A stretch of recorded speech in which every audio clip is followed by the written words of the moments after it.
यदि आप Indian post का जीडीएस फॉर्म अप्लाई करना चाहते हैं, मतलब ग्रामीण डाक सेवक के लिए फॉर्म अप्लाई करना चाहते हैं, जो कि 10वीं के बेस पर हो रही है और ऑफिशियल वेबसाइट तक पहुंचने में आपको दिक्कत आ रही है, या फॉर्म कहां से फिल करना है, कैसे फिल करना है, इससे संबंधित आपको जानकारी चाहिए, तो इस वीडियो में हम हमारे साथ अंत तक बने रहिए। इसमें मैं आपको बताने वाला हूँ कि आप कैसे ऑफिशियल वेबसाइट पर पहुँच सकते हैं और वहाँ से फॉर्म भरने की प्रोसीजर को पूरा कर सकते हैं। तो सबसे पहले देखिए, आप गूगल क्रोम में चले जाएँ और यहाँ टाइप करें इंडियन पोस्ट। तो आप जब ये लिखोगे तो नीचे बहुत सारी चीज़ें लिखी हुई आएंगी। इंडियन पोस्ट जीडीएस जो है, आप इस पर क्लिक कर सकते हैं, यहाँ टाइप भी कर सकते हैं। इंडियन पोस्ट जीडीएस जैसे ही आप टाइप करोगे तो आपको देखिए यहाँ पर सेकंड नंबर वाली वेबसाइट, ये वाली इंडियन पोस्ट gdsonline.gov.in, इस पर आप क्लिक करेंगे।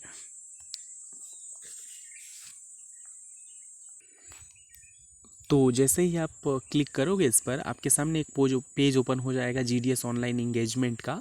इंडियन पोस्ट की ये ऑफिशियल वेबसाइट है। आप ऑफिशियल वेबसाइट तक पहुंच चुके हैं। आप अपने रजिस्ट्रेशन करने का, फॉर्म फिल करने का प्रोसेस यहां से शुरू कर सकते हैं।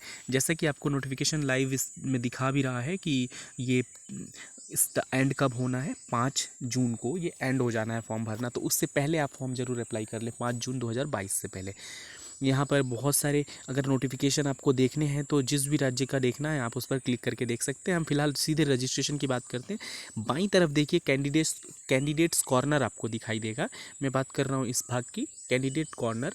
यहाँ पर यहाँ प्रोसीजर दिया हुआ है। अगर आपको नोटिफिकेशन देखना है तो आप नोटिफिकेशन पर क्लिक करिए। अगर आपको नोटिफिकेशन नहीं देखना, आप नोटिफिकेशन नहीं देखना चाहते, आपको फॉर्म अप्लाई करना है, तो नीचे उसके प्रोसीजर दिए हुए हैं। फॉर एग्जांपल आप देखना चाहते हैं नोटिफिकेशन, तो आप नोटिफिकेशन पर क्लिक करिए।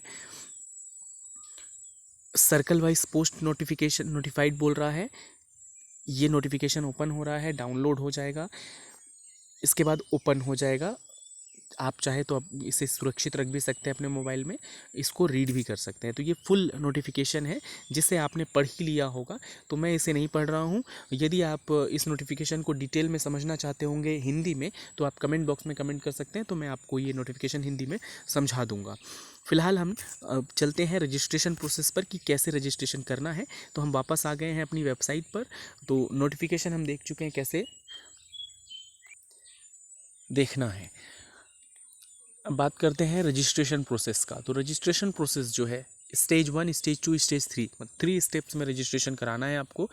किसी एक स्टेप में भी आप अगर मिस कर जाते हैं, किसी एक स्टेप को छोड़ देते हैं, तो आपका रजिस्ट्रेशन या कहें कि फॉर्म भरने की प्रक्रिया पूरी नहीं होगी और आप अप्लाइड नहीं माने जाएंगे। तो सबसे पहले रजिस्ट्रेशन कराना होगा आपको। रजिस्ट्रेशन पर जैसे ही आप क्लिक करोगे तो आपके पास ये पेज ओपन हो जाएगा, जिसमें आपको कुछ जानकारियाँ भरनी होंगी, जैसे कि mobile number, email, application applicant name जो 10th क्लास के मार्कशीट के अनुसार होगा, father's name, date of birth, इस तरह की बेसिक जानकारी जो जिस पर भी स्टार लगा हुआ है वो आपको भरनी है, उसे आप छोड़ नहीं सकते। साथ ही साथ आप भरने के साथ ही वैलिडेट मोबाइल नंबर, इस काम को ना भूलें। मतलब कि आप यहाँ पर मोबाइल नंबर डालोगे और वैलिडेट करोगे उसको। क्योंकि मेरे पास अभी कोई ऐसा स्टूडेंट नहीं है जिसकी मैं फॉर्म अप्लाई कर रहा हूँ, इसलिए मैं आपको करके नहीं दिखा रहा हूँ।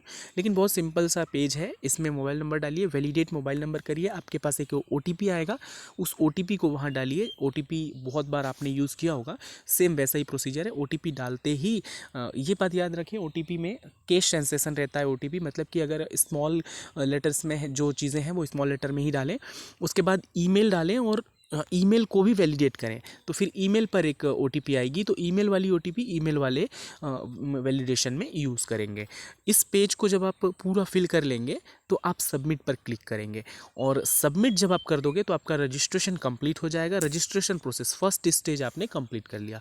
फिर जाएंगे आप सेकेंड स्टेज, फ़ी पेमेंट पर। फ़ी पेमेंट पर क्लिक करोगे तो आपके पास, इसे ओके करेंगे, ये पेमेंट का ऑप्शन खुल जाएगा। पेमेंट ऑप्शन में जो आपने रजिस्ट्रेशन कराया है वहाँ से आपको एक रजिस्ट्रेशन नंबर जनरेट हो जाएगा, जो आपको मैसेज में भी, ईमेल में भी आ जाएगा। उसे आप यहाँ रजिस्ट्रेशन नंबर में डाल दोगे।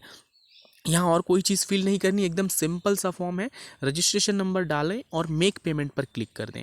मेक पेमेंट पर क्लिक करते ही वो आपको रीडायरेक्ट करके ले जाएगा पेमेंट ऑप्शन पर, जहाँ डेबिट कार्ड, क्रेडिट कार्ड या QR स्कैन करके आप पेमेंट कर सकेंगे। तो सेकंड स्टेज भी आपका कंप्लीट हो जाएगा। अब बारी आएगी थर्ड स्टेज की। जो थर्ड स्टेज है उसके लिए आपको थर्ड स्टेज में ऑप्शंस आएंगे। कि आप कौन कौन से सर्कल में अप्लाई करना चाहते हो। तो आप वापस थर्ड स्टेज पर चले जाइए। अगर आप किसी कारण से पेज से बाहर भी निकल जाएं, वेबसाइट से बाहर भी निकल जाएं, तो फिर से आप उसी प्रोसीजर से जो मैंने बताया इस पेज तक पहुंचिए और तीसरे ऑप्शन पर चले जाइए और अप्लाई पर क्लिक करेंगे। इस बीच मैं आपको ये बता दूं कि अगर किसी कारण से आप एक स्टेज कंप्लीट करने के बाद सर्वर प्रॉब्लम या आपको टाइम नहीं है या किसी भी कारण से आप चूक जाते हैं, तो 1-2 दिन बाद भी या शाम को सुबह किसी भी टाइम दूसरे स्टेज को कंप्लीट किया जा सकता है। तो अप्लाई ऑप्शन पर क्लिक कर देंगे थर्ड स्टेज पर जाने के लिए। अप्लाई पर जैसे ही क्लिक करोगे तो ये पेज ओपन हो जाएगा। इसमें क्या करना है, आपको यहाँ पर रजिस्ट्रेशन नंबर डालना है, सेम वही जो आपके पास आया होगा, पहले भी आपने यूज़ किया होगा पिछले 2 स्टेज में। और यहाँ सेलेक्ट सर्कल सेलेक्ट कर लें। आप जिस भी स्टेट के, मध्य प्रदेश के हैं तो मध्य प्रदेश, उत्तर प्रदेश के हैं तो उत्तर प्रदेश, इस तरह से सर्कल सेलेक्ट कर लें। लेकिन उस मध्य प्रदेश में भी जैसे बहुत सारे सर्कल बटे हुए हैं, होशंगाबाद, छिंदवाड़ा, भोपाल, इंदौर, तो जिस भी सर्कल में आप अप्लाई करना चाहते हो उस सर्कल को चुनेंगे और सबमिट पर क्लिक करेंगे। जहां आपको अलग अलग पोस्ट दिखाई देंगे, उस पर आप प्रेफरेंस डालते जाएंगे, नंबर 1, नंबर 2, नंबर 3, जहाँ भी आप चाहते हो वहाँ उसी क्रम में डालते जाएं। फॉर एग्ज़ाम्पल अगर आप भोपाल के किसी एक पोस्ट ऑफिस में सबसे पहले जॉब चाहते हैं तो वहाँ नंबर 1 डालिए, उसके बाद नंबर 2, नंबर 3, इस तरह से जितनी चाहे उतनी आप क्रम को सेलेक्ट कर लें, पोस्ट को सेलेक्ट कर लें और इस प्रोसीजर को कंप्लीट कर सकते हैं। इसके अलावा आप एप्लीकेशन का स्टेटस भी चेक कर सकते हैं।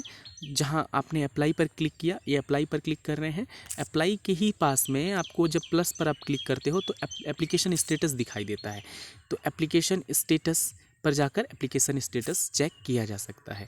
तो आई होप कि आपको ये वीडियो उपयोगी लगा होगा। एप्लीकेशन स्टेटस चेक करने के लिए ये एप्लीकेशन स्टेटस पर क्लिक करना होगा। एप्लीकेशन स्टेटस चेक करने के लिए यहाँ रजिस्ट्रेशन नंबर डालेंगे और सबमिट पर क्लिक करेंगे तो ये पता चल जाएगा कि आपका एप्लीकेशन किस स्टेज तक पहुँचा है, अप्लाई हो चुका है या नहीं हुआ, पेमेंट हुआ है या नहीं हुआ।